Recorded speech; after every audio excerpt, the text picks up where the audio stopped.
Bapak Ibu, kita melanjutkan ke poin 5. Setelah sebelumnya kita Bapak Ibu telah melihat film Ketun ya. Nah, Ketun itu adalah salah satu contoh anak yang istimewa. Betul Bapak Ibu? Ya, Pak. Istimewanya apa? Ketun itu kayak apa sih tadi yang sudah Bapak Ibu lihat? Itu Pak lahir nggak punya tangan. Lahir nggak punya kedua tangan, Iya. apalagi Bu?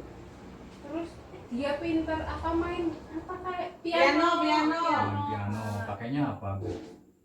kaki. Ya, apalagi? Terus kayak Pak sisirannya yang nganggone sikit. Iya, karena tangannya nggak ada, ya semuanya pakai kaki Bu ya. Iya. Pak Adis, apa yang tadi lihat dari film Ketun? Ketun pintar membaca buku, Pak. Pintar baca. Iya, bisa memakai kerudung sendiri. Terus pintar pakai baju sendiri. Pergi ke sekolah bersama-sama temannya Iya. dan lain-lain. Pak Arif tadi yang dilihat apa aja? Pak, saya salut Pak. Ketun dalam keterbatasannya tapi masih rajin cuci piring, mandi-mandi orang tuanya gitu. Ya, bagus. Nah, Bu Bado, apa yang Sama dilihat? Pak, tadi yang saya lihat sih ini Ketun bantu ibunya motong sayur kayak gitu. Terus sampai Ketun juga tadi di video itu wisuda SD ya Pak, udah wisuda Lulus gitu. ya? Iya udah lulus. Nah, setelah tadi kita bersama-sama bagaimana kondisi fisik seorang anak perempuan yang bernama Ketun, tentunya kita bisa mengambil hikmahnya ya, bahwa anak yang bernama Ketun walaupun punya keterbatasan fisik, Iya Pak. yaitu dengan tidak mempunyai kedua tangannya, tetapi Ketun bisa melakukan apa saja seperti yang dilakukan oleh anak-anak pada umumnya, seperti anak-anak normal. Nulis tetap bisa, bahkan ya Ketun berprestasi di sekolahnya, Sekolahnya. ranking terus ya Bapak Ibu ya. Iya. Nah, maka dari itu bisa kita ambil pelajaran itu terutama bagi anak-anak Bapak Ibu yang normal, Nah, yang nggak punya tangan saja bisa berprestasi, apalagi anak kita, anak Bapak Ibu yang semuanya sempurna anggota badannya, anggota tubuhnya. Nah, maka dari itu mari kita ambil hikmah, ambil contoh dari film Ketun tersebut. Nah, karena Ketun adalah salah satu anak yang istimewa, di sini Bapak Ibu akan melihat 10 pengelompokan anak istimewa. Bapak Ibu bisa lihat? Bisa lihat Bapak Ibu? bisa. Lihat. Bisa Pak, tapi Bisa. ada burung Pak. Kurang kacamatanya. Pak, Oke. itu Udah, kan Pak. ada 10. Kenapa ada 13 Pak? Oh, ini mungkin bonus. Oh, bonus. Ini bonusnya. Nah, apa-apa wis kita bahas semuanya ya Bu Bado ya. Iya. Pak, Ya. nanti saya juga dikasih bonus ya Pak. Bonus buat Pak Arif nih yang baru berangkat. Biasanya nggak pernah nongol, ini baru Baru nongol pulang nih. Pak, merantau Pak. Rantaunya di mana Pak Arif? Jakarta. Ini lagi corona ya, Iya, makanya lagi. pulang ya. Iya, corona Pak. Di sana serba sulit ya Pak Arif. Sulit Pak, belum nampak sudah sulit Pak. Nafas aja sulit. Apalagi di sini Pak Ini Arif. mati Pak. Oke, kita langsung ke yang pertama, ada tunanetra. Paham ya Pak Ibu ya tunanetra ya? Kayak pasti Tunanetra orang itu bisa orang baru ya, yang penglihatannya terganggu, Ganggu. entah itu nggak bisa melihat ataupun burem ya, Tuh, tunanetra ya. saya itu netra enggak Pak. Saya Saya pakai kacamata Kamu Pak. minyak tebel itu. Yang kedua tunarungu. Tunarungu apa Bu? Budel Pak.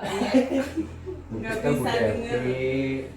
Ya, tunarungu itu nggak bisa, ada gangguan dalam pendengaran. pendengaran, bisa mendengar. Tunawi Cara. ada di desa ini yang ada tunawicaranya. Kayak jejer rumah Pak Adis. Ada Pak di tetangganya Pak Adis. Oh iya tangannya Pak Adis Tapi Pak bukan. ada. Bukan itu ya, bukan anaknya Pak Adis ya. Tapi cantik Pak orangnya Pak. Yang tetangganya Pak di situ. Iya. Saya, Pak. Kalau saya ada. Tetangga Pak Adis Pak. Oh iya. Bukan saya Pak, saya bilang. Oh iya. Pak Adis bisa ngomong. Iya. Kemudian ada tunagrahita. Tunagrahita apa Bapak Ibu? Nggak tahu. Nggak tahu Pak. Nah, kalau tenaga itu apa? Keterbelakangan mental. Oh. Mentalnya terganggu. Mentalnya di belakang. Kemudian ada tunadaksa. Apa, Tunadaksa Apa itu Pak? Tunadaksa itu adalah orang yang mengalami kecacatan fisik. Nah, sama kayak tadi. Oh itu masuknya tunadaksa. Cacat fisik. Kemudian ada tunalaras. Tunalaras apa Bapak Ibu? Ada yang tahu? Nggak Nggak tahu Pak. Berarti ini kutuk laras pak. Laras itu nama orang. Oh iya. Oh tangannya kayak Pak Arif ya? Iya. Ya, mantannya Pak Aziz. Kemudian jadi laras tadi artinya apa ya? Nggak tahu Pak. Orang yang memiliki kesulitan dalam pengendalian diri atau pengendalian emosi. Oh sing sengkelan Maksudnya pak. gimana Pak? Sengkelan. Sekarang ya gue. Nah, kemudian ada beberapa sumber yang menyatakan bahwa tunalas itu berarti orang yang cacat suara atau nadanya. Ya, suaranya itu Yang cacat. suaranya dungeng gitu Pak. Nah, Iya. kayak Anak-anak. mulai lah ya, mulai Angkul-angkul. Kemudian ada anak berkesulitan belajar. Wah, ini paham ya. Jadi ketika ada anak-anak yang merasa kesulitan dalam belajar, biasanya kalau kita istilahkan itu punya IQ-nya rendah. Oh. Bodoh gitu Pak ya. Ya, kayak Jendel, gitulah. jendel. Jendel bahasa Kenanya ya. Jendel. Itu ketika Jendel tuntel. menerima materi atau pelajaran itu biasanya kesulitan, kurang bisa menangkap. Kalau istilah dalam komputer itu Pentium 1 ya. Kalau Orang sekarang ngerti kan komputer pak. orang ngerti Bu Devi. Orang ngerti. Ya, nanti Kan belajar. ngerti kan Itu iya. bedanya sama lambat belajar apa Pak? Ya, Iya, ini Pak. hampir sama ya, ada tautannya. Lambat belajar ataupun kesulitan dalam belajar itu hampir sama maknanya. Kemudian yang ke-9 mengalami spektrum autis. Tahu anak autis ya? Nggak tahu Nggak pak. tahu Pak. Autis nggak tahu. Nggak Itu tahu. Adis tahu. Bu Devi. tuh. Taunya Adis pak. Pak Adis tahu. Kalau autis Anak nggak autis tahu. itu yaitu gangguan perkembangan pada anak yang berat dan kompleks, namanya autis. Apa? Maksudnya gimana itu Pak? Ini gimana Pak? Itu loh punya gangguan yang kompleks. Jadi ganggu apa? Kompleksnya apa Pak? Kompleks itu menyeluruh. Oh, Ah, Bu Bado. Sukanya Aku ngetes ngerti. ini Bu Bado. aku ngertinya komplek Rumahan, rumahan. Ya, Rumah saya kan di komplek. Bahasa Inggris ya. 10 memiliki gangguan motorik. Motorik siapa pak? Motorik itu loh gerak loh. Jadi Oh, gerak. geraknya itu nggak sebebas kayak anak-anak pada umumnya. yang Oh normal. gitu. Geraknya lambat gitu, Gerakannya Pak. lambat. Kayak apa keong? Siput. Kicot ya pak? Kecot, Lambat lah. Kukang, kura-kura. kukang, Nah, kukang. Bukan. Kukang apa? Kukang Arif. Kemudian yang selanjutnya ada 11 menjadi korban penyalahgunaan narkoba. Ya, narkoba, obat terlarang. Contohnya apa narkoba Bu Devi?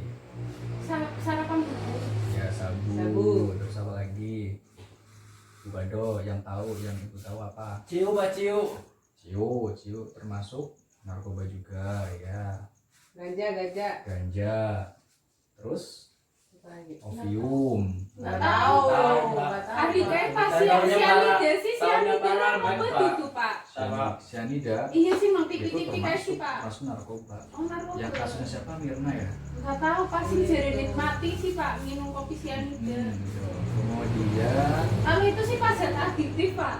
zat aktif itu contoh yang bukan narkoba ya, itu termasuk kayak kopi yang mengandung kafein itu juga termasuk dalam kategori zat adiktif. Makanya kayak pak. Makanya Pak kopi- Arif ngopi kopi kan boleh pak. Mengandung kafein biasanya Oh, itu berarti bisa nggak boleh banyakan ngopi ya Pak? Ya, Itu menjadikan Pak Arif itu Pak.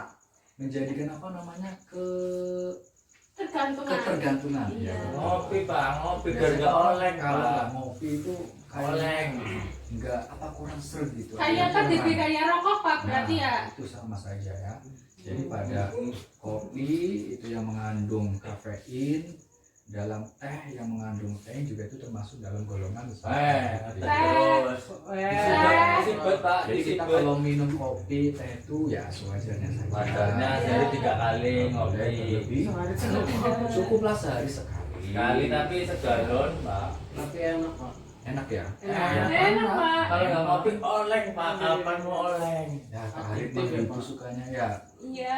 Ya ini di Jakarta karena di masa corona sulit nggak bisa ngopi akhirnya pulang bisa ngopi. Adiktif itu dari bahasa apa Pak? Dari bahasa Sanskerta lah Pak Adis. Soalnya ada adiktif. Nah, nah. Bukan Adiktif. adis ya. Siapa ya? Distis? Yang ke-12 memiliki kelainan lainnya. Itu gimana maksudnya kelainan lainnya tuh Kelainan gimana? mental ataupun fisik dan lain. Pokoknya yang gitu-gitu itulah Bu Bado ya. Oh iya Pak. Kemudian ada tunaganda nih, siapa yang tahu tunaganda? Yang double Pak, double. Apanya? Double tunanya. Tuna itu kan nama ikan. Oh, Tunaganda itu adalah orang yang mengalami kecacatan kombinasi iya atau maksudnya kayak lebih dari gitu Pak, satu. double. Nah, contohnya Kayak misal gitu ya kombinasi. cacat fisik sekaligus cacat mental. Namanya Oh. tunaganda. Oh. Misalnya Oh. anak tersebut udah budek ya tunarungu dan juga nggak bisa bicara tunawicara. Itu namanya tunaganda. Ganda. Oh gitu, Pak. Paham Bapak Ibu? Iya. Oke. Nah dari pengelompokan anak istimewa ini tentunya kita sebagai orang tua ya apabila kita punya anak pun ya Ya. harus kita lindungi karena anak yang punya keistimewaan tersebut harus mendapatkan perlindungan. Karena apa? Biasanya orang yang punya keistimewaan tersebut biasanya dijadikan sebagai bahan olokan, Diledeki ya, Pak? diledeki sama teman-temannya. Mm-mm, Maka dari diejek, itu Pak. kita sebagai orang tua harus melindungi, kita membesarkan hatinya supaya anak tersebut tidak down ya. Dom siapa, Pak? Down itu apa ya, pikirnya itu jatuh akhirnya Stres. karena stres lah karena Gitu. diejek-ejek, dihina, diledekin macam-macam ya, akhirnya anaknya menjadi Ya. down seperti itu ya Pak Adis ya. Ya Pak. Nah, maka dari itu ketika kita melihat dan mendengar jika ada anak istimewa, biasanya kan sebagai orang tua merasa malu juga, anak saya seperti ini. Tapi kita sebagai orang tua harus selalu membesarkan hatinya supaya tidak down tersebut. Dan yang namanya anak istimewa tentunya harus di sekolah. Sekolah. Nah, tapi sekolahnya itu tersendiri, tidak dicampur dengan anak-anak yang Normal. ya biasanya disekolahkan di sekolah B. SLB, Apa itu, sekolah Pak? luar biasa. Nah, Di di situ sini nanti nggak ada ya Pak? digabung dengan anak-anak istimewa lainnya. Paham ya Bapak Ibu ya? Ya. Oke. Untuk poin 7 sudah selesai, nanti kita lanjutkan ke poin 8.